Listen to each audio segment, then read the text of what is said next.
Hello everyone, मेरा नाम गौरव है। मैं 9th डी का स्टूडेंट हूँ। मैं अपनी आईएनएस की प्रेजेंटेशन देने जा रहा हूँ। उसका टॉपिक है नेबरिंग कंट्रीज ऑफ इंडियाज। पहले हम इंडिया की नेबरिंग कंट्रीज के बारे में जानते हैं। इसमें कुछ इंडिया की नेबरिंग कंट्रीज लैंड बाउंड्री पे और कुछ वाटर बाउंड्रीज पे है, जैसे कि Afghanistan, Bangladesh, Bhutan, China, Maldives, Myanmar, Nepal, Pakistan and Sri Lanka. अब बात करते हैं कि इंडिया के उसकी नेबरिंग कंट्रीज का रिलेशन कैसे रहे स्टार्टिंग से। उसके इंडिया की एक हिस्ट्री रही है कि अभी तक जितनी भी इंडिया ने किसी भी कंट्री वॉर हुआ है, उसने पहले कभी भी, इंडिया की ना एक हिस्ट्री रही है कि इंडिया के साथ अभी जितने भी वॉर हुए ना, उसने पहले कभी भी किसी कंट्री में पहले हमला नहीं किया। और अब हम बात करते हैं चाइना की। जब चाइना में कम्युनिस्ट पावर में आए तो उन्होंने बहुत सारे चेंजेस किए। इंडिया ने उन चेंजेस का ना बहुत अच्छे तरीके से स्वागत किया कि हम उन चेंजेस के लिए तैयार हैं। लेकिन कुछ टाइम बाद इंडिया चाइना के बीच में कुछ विवाद हो गए। जैसे फिर उसके बाद इंडिया के प्राइम मिनिस्टर जवाहरलाल नेहरू और चाइना के प्राइम मिनिस्टर चौ इन लाई, उन दोनों ने पंचशील एग्रीमेंट पे साइन किया। पंचशील एग्रीमेंट है क्या, जो इसमें मेनली ये बात थी कि दोनों के बीच ना कोई एक दूसरे की बातों में इंटरफेयर नहीं करेगा, जो चल रहा है चलने देगा।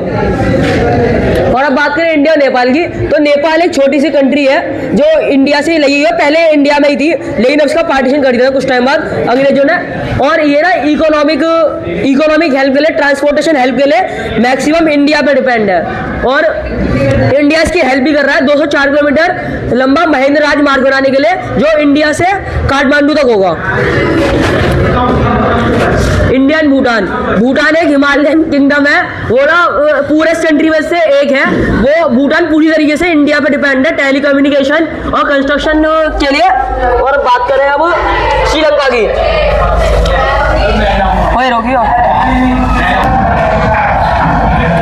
बात करें इंडिया श्रीलंका की, तो श्रीलंका के साथ इंडिया के कई ट्रेडिशनल चीज़ें भी जुड़ी हुई है, जैसे कि राम सेतु का एग्जांपल ले सकते हैं। और बाकी बात करें तो मैक्सिमम श्रीलंका और इंडिया में तमिलनाडु पार्ट है। इन दोनों की जो ट्रेडिशनल फेस्टिवल्स, ड्रेसेस, कल्चर वगैरह थोड़ा सेम है मैक्सिमम।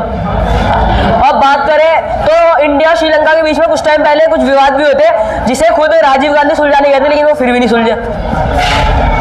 और अब इंडिया और बांग्लादेश की बात करते हैं। 1971 में इंडिया ने बांग्लादेश की हेल्प की थी, ईस्ट पाकिस्तान की, जो पहले पाकिस्तान का हिस्सा था। फिर इसका इंडिया ने हेल्प करके इसे इंडिया ने बांग्लादेश की 1971 में पार्टीशन में हेल्प की थी, कि जिससे कि वो एक अपनी सेपरेट कंट्री है। पहले पाकिस्तान का हिस्सा था एक। और बाकी क्या, और 1990 में इसमें थोड़े विवाद हुए थे गंगा के पानी को लेके, कि गंगा के पानी का बंटवारा कैसे किया जाए। लेकिन फिर बाद में इन्होंने treaty of water of Ganges का वो ट्रेटी साइन की थी, जिसमें 30 साल के लिए गंगा का पानी डिस्ट्रीब्यूट किया गया था। वो 1996 में साइन की गई थी और वो 2026 में खत्म हो जाएगी।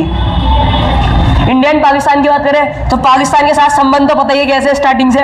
और पहले 14 अगस्त 1947 तक ये इंडिया का एक पार्ट था, लेकिन फिर इसे अलग कर दिया गया।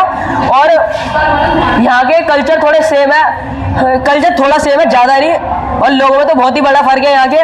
और बात करें कश्मीरी इशू की, तो पाकिस्तान ने ये कश्मीर इशू 1947 में स्टार्ट हुआ। पाकिस्तान ने बहुत बार ट्राई किया कश्मीर पे कब्जा करने की, लेकिन इंडियन आर्मी ने उस बार हमेशा पीछे उसे ढकेल दिया। और अब उस पर पाकिस्तान कश्मीर के छोटे से हिस्से में पाकिस्तान अपना हक जमाता है, लेकिन वैसे कश्मीर है तो इंडिया का ही। और बात करें तो पहले जो कश्मीर के महाराजा थे, उन्हें ऑफर दिया गया था कि वो पाकिस्तान या इंडिया में ज्वाइन हो सकते हैं, सेपरेट रख सकते हैं कश्मीर को। लेकिन कुछ टाइम बाद उन्होंने इंडिया में ज्वाइन होने की सोची, लेकिन तब तक ना पाकिस्तान उन पर हमला कर रहा था, तो फिर इंडिया ने अपनी आर्मी भेज के पाकिस्तान की आर्मी को पीछे कर दिया। अब बात करें इंडो पाक वॉर की। अब ये एक मिनट रोक दे। इंडिया और पाकिस्तान के बीच में कई लड़ाइयाँ हुई है, जिसमें हर बार ये लड़ाई पाकिस्तान ने शुरू करी है। जैसे कि एक बार तो इन्होंने कश्मीर पर कब्जा करने के लिए, मैंने बताया था अभी कि इन्होंने कश्मीर पर कब्जा करने के लिए कई बार हमला किया है, लेकिन हर बार ये हारे हैं। और बात करें कारगिल वॉर की, तो 1999 में इन्होंने कारगिल पे भी कब्जा करने की सोची थी, लेकिन इंडियन आर्मी ने दोबारा हरा दिया। मालदीव्स एक 675 किलोमीटर साउथ में है श्रीलंका के। ये इंडिया की वाटर बाउंड्रीज में एक कंट्री है, जिसकी जो कैपिटल है वो है माले, और जिसका मेन रिलीजन है वो है इस्लाम। ठीक है। और इसके पास ना अपनी कोई भी वो नहीं है, सोल्जर्स नहीं है, ना अपनी आर्मी है, तो इंडिया ने से अपनी आर्मी दे रखी है। और इंडिया एंड साउथ एशिया, ये ना एक यूनियन है, इसमें बताया जाता है कि जो हिंद कुश माउंटेन्स के इधर सारी कंट्रीज है, जैसे कि इंडिया, पाकिस्तान, नेपाल, भूटान, बांग्लादेश, मालदीव्स, श्रीलंका और बाकी। इनका कहना है कि जब तक ये सारी कंट्रीज एक साथ होकर काम नहीं करेंगी तब तक इनका विकास ढंग से नहीं हो पाएगा। Thank you.